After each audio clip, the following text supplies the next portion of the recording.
Hi folks, my name's Chuck Newt, and I'm with Winking Pig Barbecue, and you're watching a new episode of Chuck's a Cookin'. And today we're going to make double workaround buttermilk biscuits.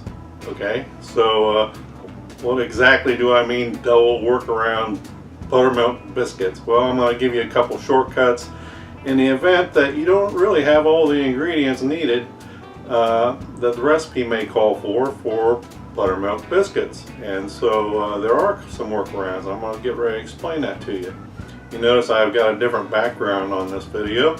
That's simply because of the bright light given from my normal position causing a backlight situation that wants to dim my picture in the camera here. And so I've moved over here a few feet so that's the reason. And so let's get turned around here and see what we're doing. Okay, so class is in session here. And to make buttermilk biscuits or self-rising biscuits, you know, you can skip the first two ingredients in my recipe here if you have self-rising flour. Self-rising flour already has a leavening agent in it, and we're going to make our own here. And I want to show you how to make the same thing without having, if you don't have self-rising flour and all you've got is all-purpose flour, you can do it, provided you have baking powder, which is and salt. So what else I have here? Baking soda.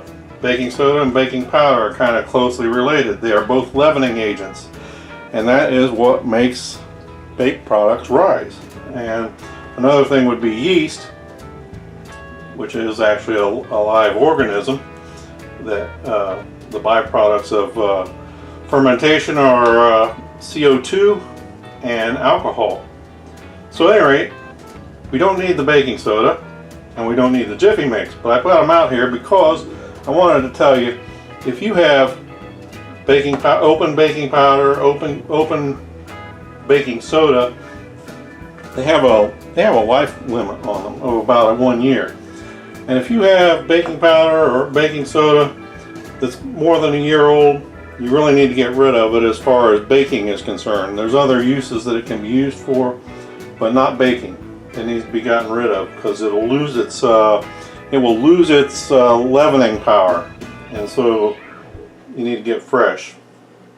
Now then, I've got the Jiffy corn mix out here because Jiffy corn mix also has a leavening agent in it, and it has an expiration date up here on the top. And if you see that, this one says November 10th, 1918, or 1918, 2018. I'm living way back in the last century. So anyhow,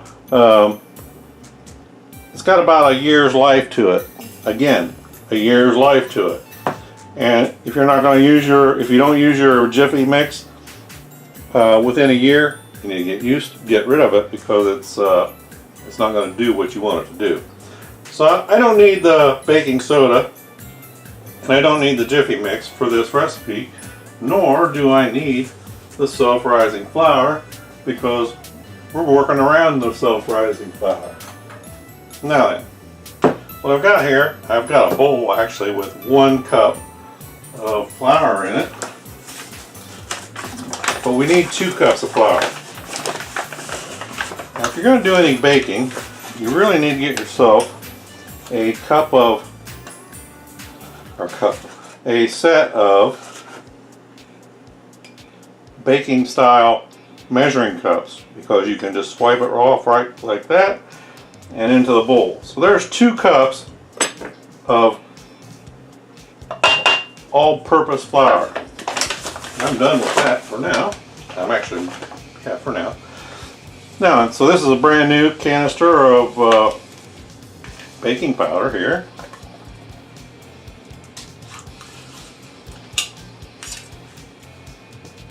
A measuring spoon.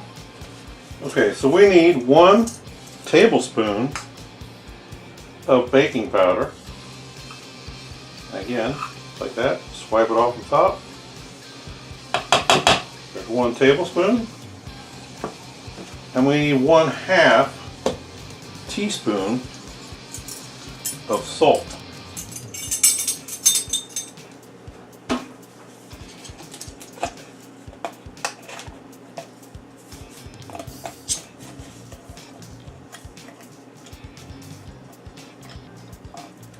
Yep. Now we have just made self-rising flour. Just whisk that in a little bit.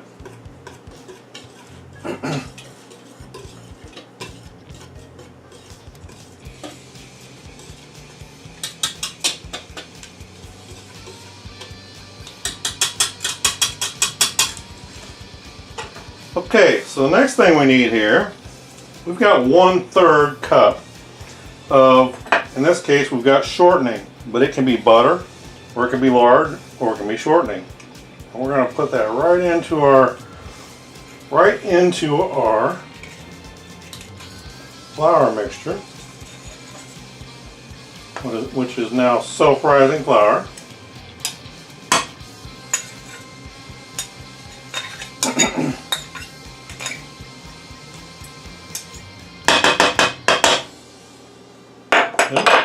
Then, if you have a pastry knife, that's fine. If not, if you've got a whisk, that's fine too.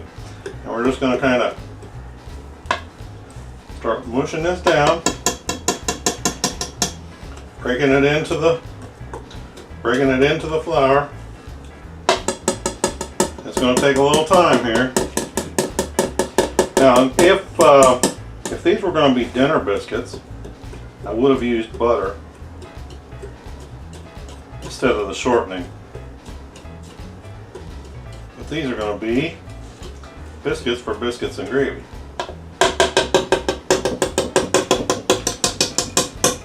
So the flavor of the butter just get lost in the gravy.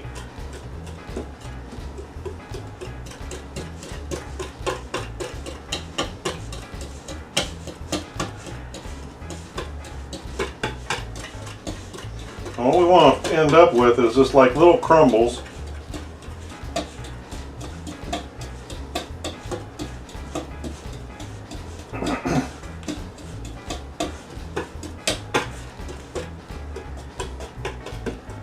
In our flour here.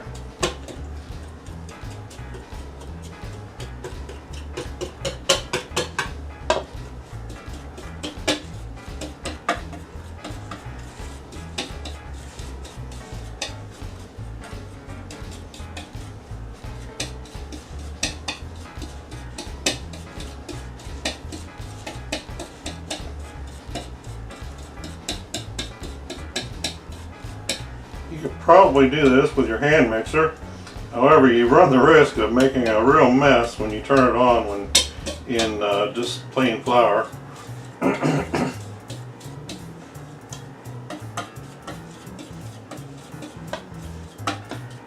Your whisk is going to break it down into the flour and get you your little, you got to smush it against the side to help it to get it crumbled down.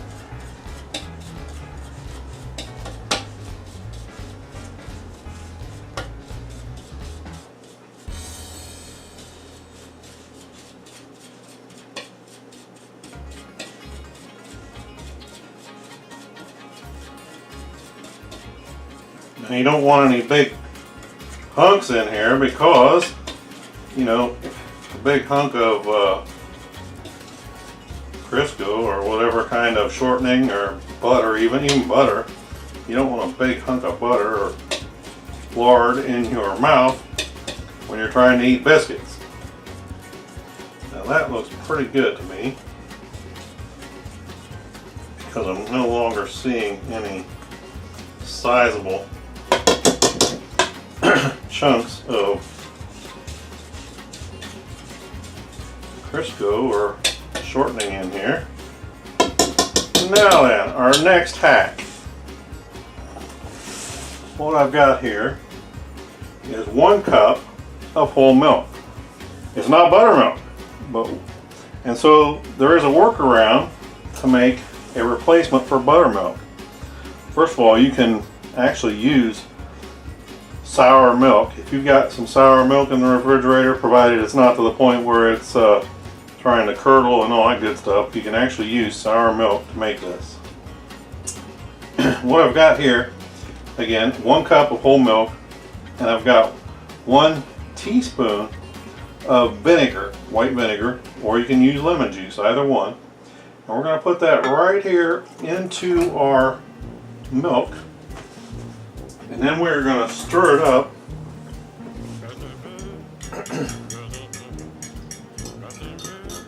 And this is called making sour milk, and it is a replacement for buttermilk if you don't have buttermilk.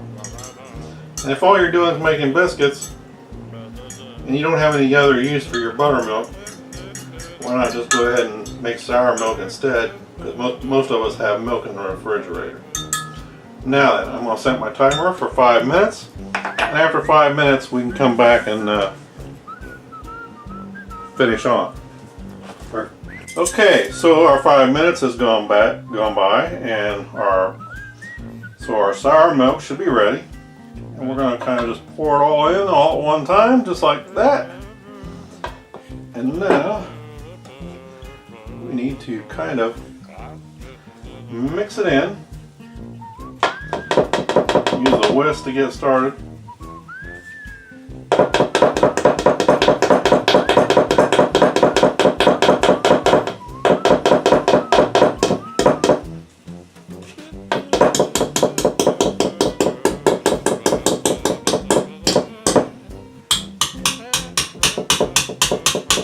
Sure we will.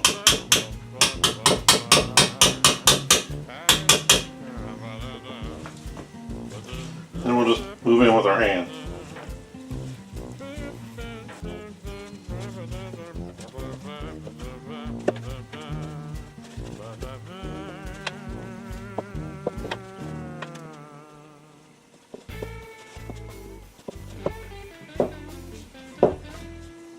Now, we are getting ready to turn this out onto, in this case, it's our pastry mat. We need some flour down first.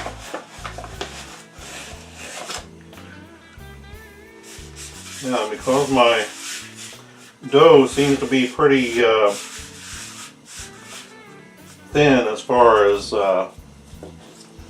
it's a pretty wet dough here. So we're going to use quite a bit of flour with this on the pastry mat, and that's going to help thicken up our dough a little bit. Now if you got a thick dough, when you turn it out, you just use less flour on your sheet here, or your work surface.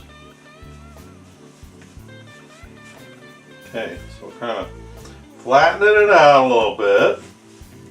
Then we're going to begin folding it on itself, like so. Now already you can see just that quick that we're beginning to thicken up this dough. So that was two folds. There's a third fold. Now we want to kind of get all this gunk off our hand and into the dough.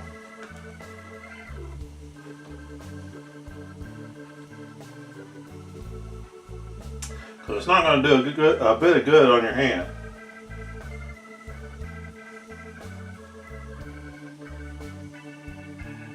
By the way, I just started my oven at 350 degrees.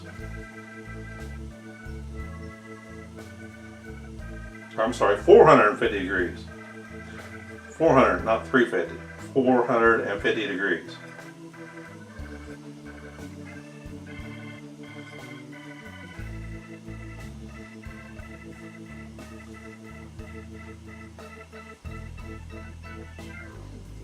There we go, we're looking a little better now.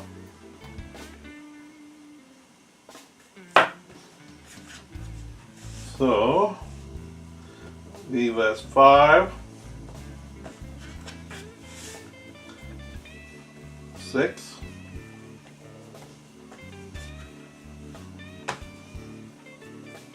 7.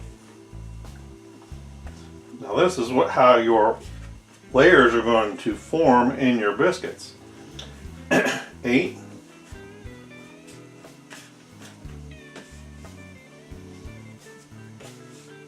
9,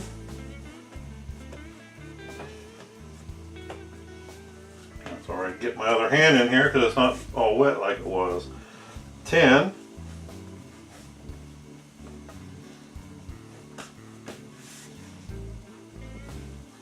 11. You don't want to overwork it. So we're going to do this like even dozen times. So this is the 12th time right here. So this is the end of our kneading, and I should say folding. And we're going to now, we want to get our flour out to about a 1/2 inch thick. Or dough, I should say, not flour. You want to flip it occasionally. Make sure you get some flour underneath it so it doesn't stick to your surface.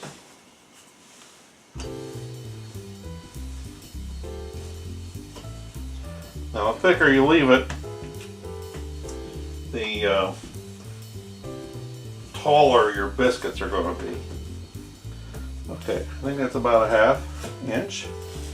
Now then, I like big thick biscuits, or big round biscuits I should say. So I got a big cup here, glass, and I'm just going to go around and cut as many biscuits out of this as I can.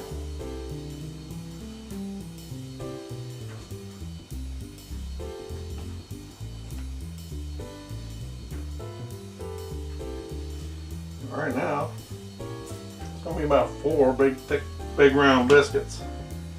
Okay, so it's time to move my cast iron skillet over here.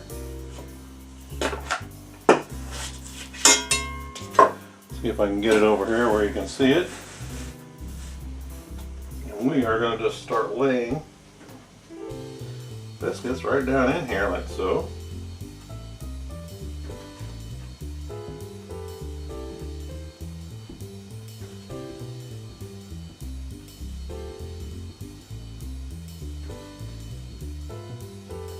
Like that. And then we're going to take our dough, we're going to put it back together again.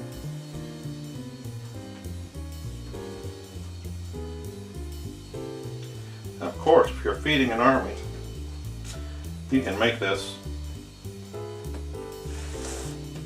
you know, you can double the recipe easily.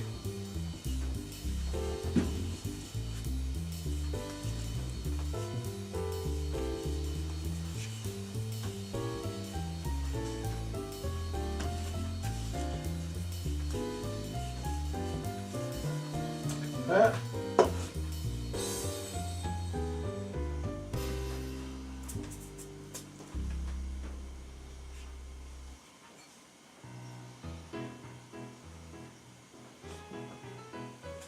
There.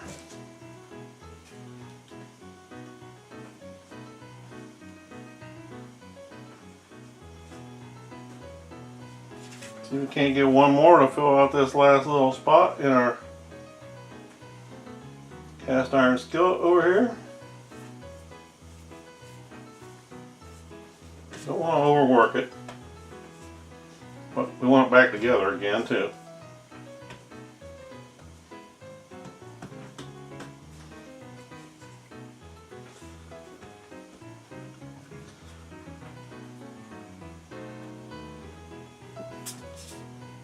So, there we go.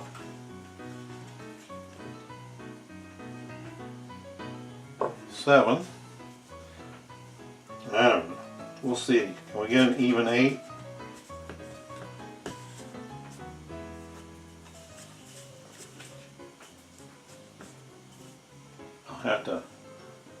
scrunch my biscuits in here up a little bit.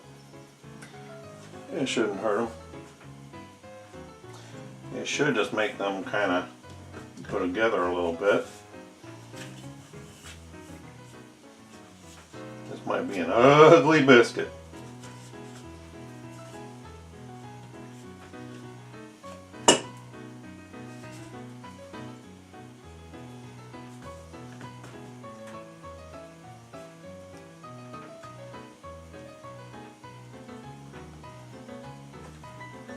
But we'll give it a shot. So there it is. Now then, we are going to put these into the oven for 12 to 15 minutes until they are golden brown. Look at that, just that little bit of dough left over. So I guess that works out just fine. Alright, now and if you wanted more biscuits and less and not so big around, you just use a, oh there's a little bit more, but you use a smaller cutter and you'll get more biscuits. But like I said, I like mine hefty, I guess. So, into the oven we go.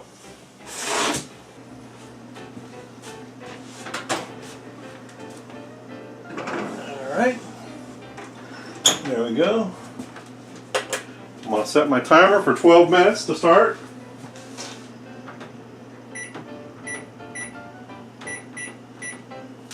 And we'll come back and check them here in 12 minutes. Alright, so my 12-minute timer just went off. It's time to take a look at these. Okay. They need a little longer. They're not browned on top, we want them brown. Just starting to brown. I'm going to give them 2 more minutes and we'll look at it again. Okay, so the 2-minute timer just went off. Take another look.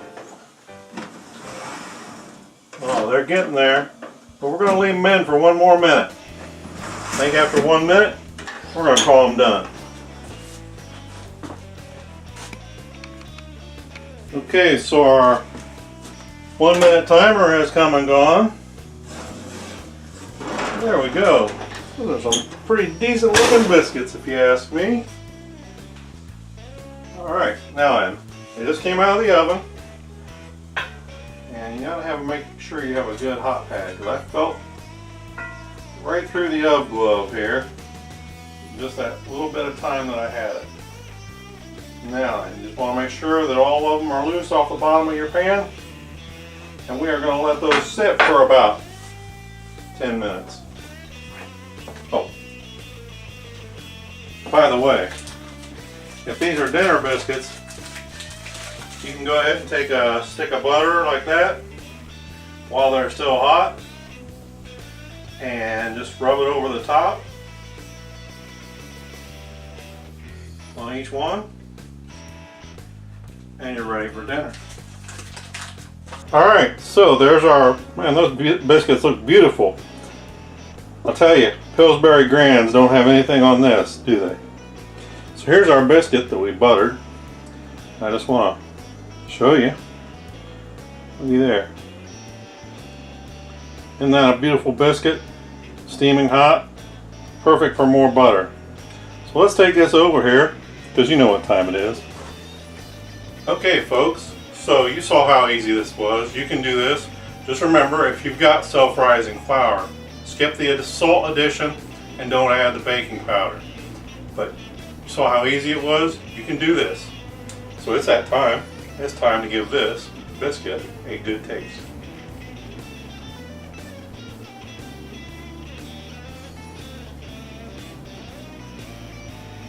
That's perfect. A little butter, a little jelly, and you're on it. Alright folks, I hope you enjoyed the video as much as I enjoyed bringing it to you. Again, an easy recipe I think you can replicate.